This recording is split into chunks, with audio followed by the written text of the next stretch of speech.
श्रद्धा से, स्नेह से सिर झुकाता हूं जिन लोगों ने आज इस कार्यक्रम में अपनी उपस्थिति दर्ज कराई है। साथियों, बिना किसी भूमिका के मैं सीधे आपसे जुड़ने का प्रयास करता हूं। जब भी हम किसी के मिशन की बात करते हैं, किसी भी तरीके के मिशन की बात करते हैं, पिता तभी उसका पुत्र उत्तराधिकारी माना जाता है जब पिता की विरासत को वो पूरी तरीके से कायम कर पाए। दूसरी बात यह है कि हमारे यहां दो तरीके के लोग हुए। एक लोग तो वो जिन्होंने अपनी जीविका चलाने के लिए अपने आप को समाज में नहीं बल्कि परिवार की चार दीवारी में कैद कर लिया, और एक वो लोग जिन्होंने परिवार से बढ़कर समाज और समाज के बाद जिन्होंने देश के लोगों को अपना परिवार समझा और एक अपनी जिम्मेदारी महसूस की, उसके लिए उन्होंने आंदोलन किए और समाज में एक ऐसी अलग जगाने का काम किया जो आने वाली नस्लों के लिए कोई परंपरा या कोई इस तरीके का प्रेरणा स्रोत बन करके वो हमारे सामने उपस्थित रहे। परम सम्मानित आज सागर साहब की इस पुष्पांजलि में मैं समझता हूं कि जो मैंने यहां आकर के देखा, सुना और पाया कि सागर साहब ने आप लोगों की वकालत नहीं की, बल्कि आने वाली नस्लों के लिए सपना देखा। जुल्म ज्यादती के खिलाफ हुई जिसके खिलाफ उन्होंने मुकदमा लड़ा, लेकिन वो उदाहरण देना चाहते थे कि आने वाले समय में भी अगर कोई हमारे समाज की ओर आंख उठा करके देखेगा तो हम लोग कहीं से कमजोर नहीं हैं।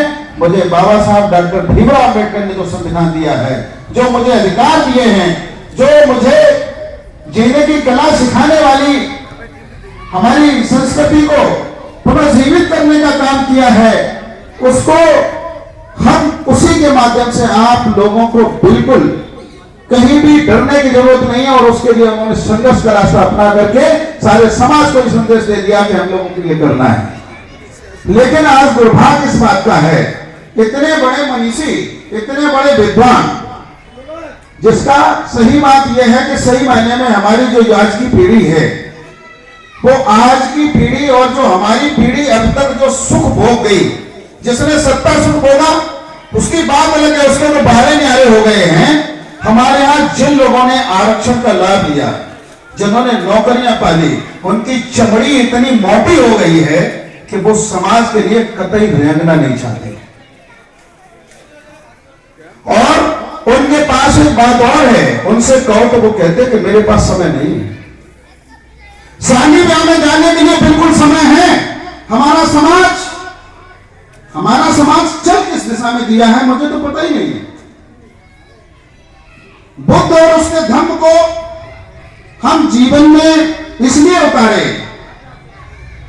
कि हमारे ऊपर जो अवैज्ञानिकता थी, जो परंपरागत जो ट्रेडिशनल व्यवस्थाएं थी, उसको हमें समाप्त करना है। हमने क्या किया कि बुद्ध के धम्म को धर्म बना लिया और पेट का धंधा बन गया वो। जब किसी भी आचार संहिता को लोगों ने धर्म बनाना चाहा तो समझ लीजिए वो उनके पेट का धंधा बन गया। पेट का धंधा वो बना लिया। दूसरी बात यह है कि एक आचार संहिता को संशोधित करते हुए डॉक्टर B.R. अम्बेडकर साहब ने जो हमको 22 प्रतिज्ञाएं इसलिए प्रदान की थी कि आने वाले समय में जब हमारा समाज पढ़ लिख करके तैयार हो जाएगा तो इन कुरीतियों और परंपराओं को छोड़ करके, इन बेड़ियों को खत्म करके, तोड़ करके वो समाज में उस धारा में बहने लगेगा जिसमें दूसरे लोग बहते हैं जो अपने आप को उच्च कहते हैं। तो मैं संविधान दिया। संविधान देने के बाद लड़ाई हमारे लोगों ने लड़ी। आज जिस श्रद्धांजलि सभा में है, ये कोई आम व्यक्ति नहीं है, एक महापुरुष है। और वो उस तरीके के महापुरुष भी हैं जिन्होंने हमारे समाज और हमारे समाज में हो रही उस तरीके की जघन्य घटनाओं का जमकर विरोध किया जिसका करना चाहिए था। ऐसे व्यक्तित्व के लिए मैं समझता हूं कि श्रद्धांजलि सभा में 2 शब्द कह देना पर्याप्त नहीं होगा। उनके मिशन को आगे कैसे बढ़ाया जाए इस पर हम लोगों को चर्चा करनी होगी। साथियों, मैं जब डॉक्टर B.R. अम्बेडकर करता हूं तो B.R. अम्बेडकर साहब हमारे आइकन थे और उनको देख करके तमाम लोगों ने उनको देख करके संघर्ष का रास्ता अपनाया और संघर्ष का रास्ता अपनाने के बाद हमारे समाज में बहुत सारे काम किए जो मील के पत्थर बन गए। किंतु हमारे समाज में जो दूसरे तरीके का जो वर्ग उदय हुआ, जिस वर्ग को हम लोग नौकरी पेशा वाला वर्ग कहते हैं, उस वर्ग ने हमारे समाज को नेस्तनाबूद करने का काम किया। हम चलते रहे, हमें संविधान मिला था 26 जनवरी 1950 को जब हमारे देश में गणतंत्र लागू हुआ, तो गणतंत्र के बाद हम लोगों ने ये सोचा जब हमारे ऊपर नौकरियां हमें मिलेंगी, समाज में हमें स्थान मिलेगा। हम लोगों ने क्या किया, हम लोगों को नौकरियां मिली और नौकरियां मिलने के बाद हमारा जीवन लग्जरी हो गया। लग्जरी होने के बाद 1950 से 2023 तक जोड़ लीजिए कितने वर्ष हुए कि तुम्हारे संविधान को तुम्हारे हाथों से छीन लिया गया। इसकी जिम्मेदारी किसकी थी? क्या हमारे महापुरुषों ने, क्या इन आंदोलनकारियों ने, क्या ये समाज के लिए जो संघर्ष करने वाले लोगों ने जो सपना देखा था, क्या यही सपना था कि चलते चलते तुम अपने संविधान को खत्म करा लो? हमारे लोग किसी भी कीमत पर समाज में उन लोगों ने जो हमारे बीच में जो IAS PCS वर्ग रहा और जो दूसरे तरीके के दूसरे कैटेगरी के लोग रहे, उन्होंने हमारे समाज को कभी भी कुछ भी बताने का काम नहीं किया। आज लोग इस बात को पूरी जिम्मेदारी के साथ, यहाँ राजनीतिक मंच नहीं है, किंतु एक महापुरुष के श्रद्धांजलि सभा में इन बातों को कह देना मैं ज्यादा उचित समझता हूं कि जब हमारा संविधान बना, हमें नौकरियां मिली, आज जो हमारा समानता का अधिकार था, एक मजे की बात यह है कि इसमें कितने लोग ऐसे हैं हमारे समाज में, खास तौर से यहाँ पढ़ा लिखा वर्ग बैठा है। मैं आप लोगों से पूछना चाहता हूं कि संविधान की प्रस्तावना कितने लोगों को ओरल याद है? मौके के याद, जरा एक आदमी को याद उठाएगा, 1 2 4 10। ये हमारे समाज की तस्वीर है, ये हमारे समाज की तस्वीर है।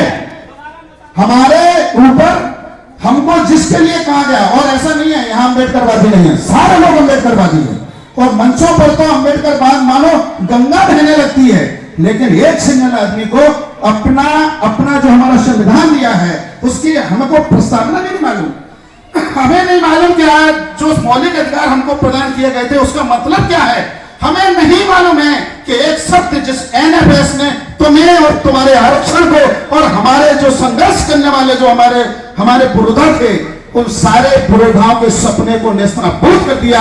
लेकिन हमारे लोगों ने कभी ये नहीं बताया NFS क्या होता है। मैं आपसे दावा करता हूं, वादा करता हूं कि ज्यादा दिन दूर नहीं है, आप अगर इस बात को सोच बैठे हैं कि हमने नौकरी करने के बाद हमारे ब्याह में हमको गाड़ी मिल गई थी, तुम अपने लौंडे को किसी भी स्कूल में पढ़ा लेना, मैं दावा करता हूं तुम उनके सपनों पर खड़े नहीं उतरे, अब तुम किसी भी जगह खड़ा नहीं उतरोगे। तुम्हारे लौंडे को 6,000 की 8,000 की नौकरी करनी पड़ेगी, क्योंकि सारे विभाग निजीकृत हो गए। दिमाग से निकाल देना, सबका दिमाग खुल जाएगा। और जो तुम आज झसक अगर दिखा रहे हो कि हम बड़ी गाड़ियों में बड़े घोड़े में चल रहे, एक शब्द लिख दिया जाएगा UF, कहानी खत्म हो जाएगी तुम्हारी। तुम चक्कर काटोगे, 10 साल में तुम्हें गाड़ी मिलेगी, तुम्हारी गाड़ी वाला सपना भी नेस्तनाबूद हो जाएगा।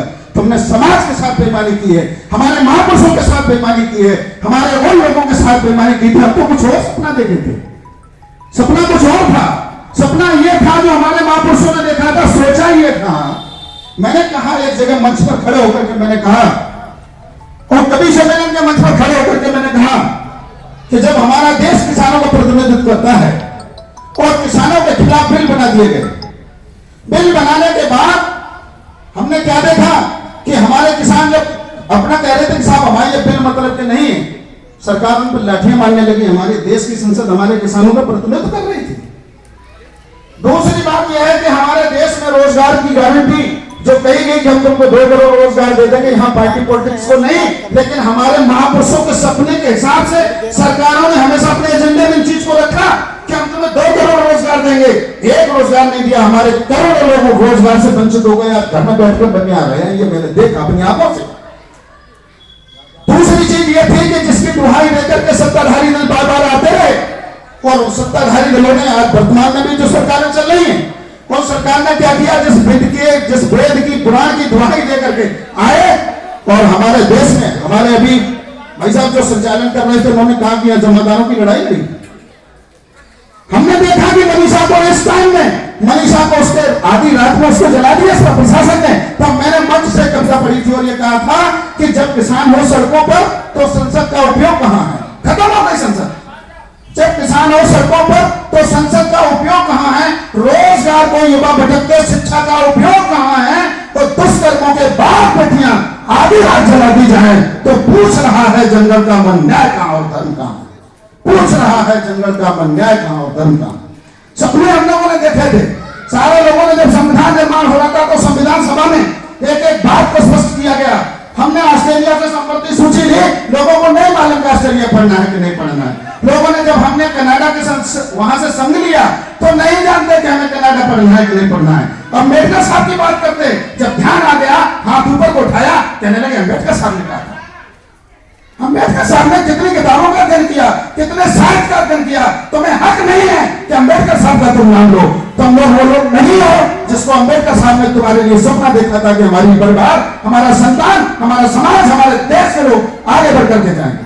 सपना कुछ और था।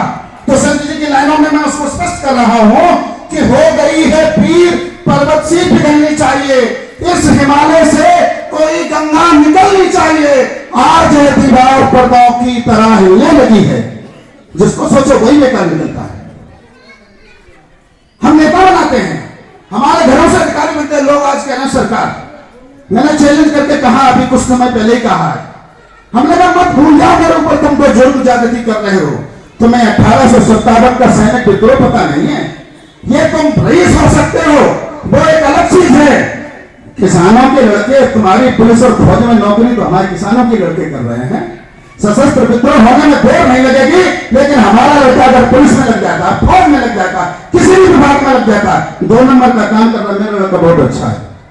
हम लोग कब बदले? हम लोग 1 मिनट नहीं बदले, सब कुछ और रहते। हो गई है पीर, पर्वत सी पिघलनी चाहिए, इस हिमालय से कोई गंगा निकलनी चाहिए। आज दीवार पर्दों की तरह हिलने लगी है, शर्त थी लेकिन कि यह बुनियाद हिलनी चाहिए। हर शहर में, हर गली में, हर नगर, हर गांव में हाथ लहराते हुए हर लाश चलनी चाहिए। और मैं तो आशा कर रहा हूं, उम्मीद कर रहा हूं कि अभी भी चंद सांसें चल रही हैं। आप लोगों से उम्मीद और अपेक्षा है कि मेरे सीने में नहीं तो तेरे सीने में सही हो कहीं भी आग, लेकिन आग चलनी चाहिए। और सिर्फ हंगामा खड़ा करना मेरा मकसद नहीं, मेरी कोशिश है कि ये सूरत बदलनी चाहिए। जिसका सपना सागर जी ने देखा, जिसका सपना अम्बेडकर साहब ने देखा, जिसका सपना कांशीराम साहब ने देखा, जिसका सपना हमारे तमाम महापुरुषों ने देखा, जो बलिदान हो गए, हम लोगों को कब मेरी समझ में आएगा, कब हमें काम करना होगा। इसलिए मैं आप सारे लोगों से यह दरखास्त करता हूं और उम्मीद करता हूं कि सागर साहब को सही मायने में सही श्रद्धांजलि तब होगी जो सागर साहब अपने जीवन में सपना देखते थे। उनके साहित्य में बताया कि जो 80 पुस्तकें लगभग उन्होंने निकाली हैं, 80 पुस्तकों में से मैं समझता हूं कि आपके मतलब की शायरी हो ना हो, लेकिन ज्यादातर शायर जब कोई साहित्यकार किसी साहित्य की रचना करता है तो अपना खून और पसीना लगाता है। यह मुझे इसलिए मालूम है कि मैं भी पूरे दिन यही काम करता हूं। यूनिवर्सिटी में एक प्राइवेट प्रोफेसर की हैसियत से मेरा वर्क रहता है। रिसर्च में मैं लगातार काम करता हूं। मैंने आज तक लगभग 22 रिसर्च पे काम किया है। आप लोगों से भी मेरा अनुरोध है, हमारे समाज में जो तमाम कुरीतियां, तमाम परंपराएं आप लोग पैदा कर रहे हैं, मेरा आप लोगों से हाथ जोड़कर निवेदन है कि आप लोग थोड़ा सा सुधार में आ जाओ। नहीं तो हम लोगों ने भी कसम खा ली है कि अगर तुम हमें किसी शादी ब्याह में ठीक ठाक मिले कपड़े पहन के तो तुम्हारे मुंह से पुलिस वाला होटल लगा के हम कुछ चीजें जरूर पूछ लेंगे। हम अपमान बेइज्जती करने के लिए तो समाज को हम ये जरूर दिखाएंगे कि तुम लोग करते क्या हो। इसलिए मेरी आशा है और मैं ये दृढ़ विश्वास मेरा ये है कि आज सागर साहब को सही सम्मान में सही श्रद्धांजलि तब होगी जब उनके देखे हुए सपने को हम लोग साकार करें और उन्होंने जो एक संघर्ष की अलग जगाई थी इसको समाप्त होने दें और इस संघर्ष की अलग को सड़क से लेकर संसद तक ले जाने की जिम्मेदारी हमारी और तुम्हारी है।